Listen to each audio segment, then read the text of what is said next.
நான் உங்கள் Akila first time ஒரு பாட்டு பாடலான்னு இருக்கேன். எனக்கு ஆம்பளை வயசு தான் வரும் பாடுறதுக்கு, இருந்தாலும் ட்ரை பண்ணி பாடுறேன். எனக்கு கொஞ்சம் இன்ட்ரெஸ்ட்டாக இருக்குது பாடணுன்னு.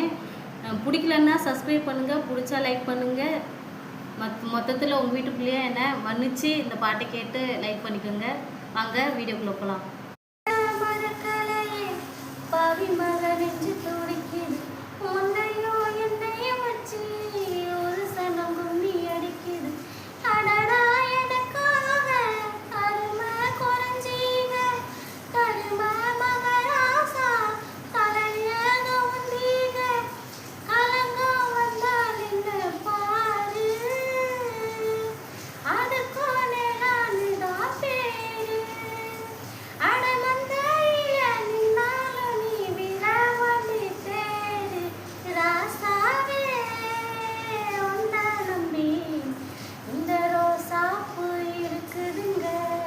லைக் பண்ணுங்க, அதனால தான் இருக்கு.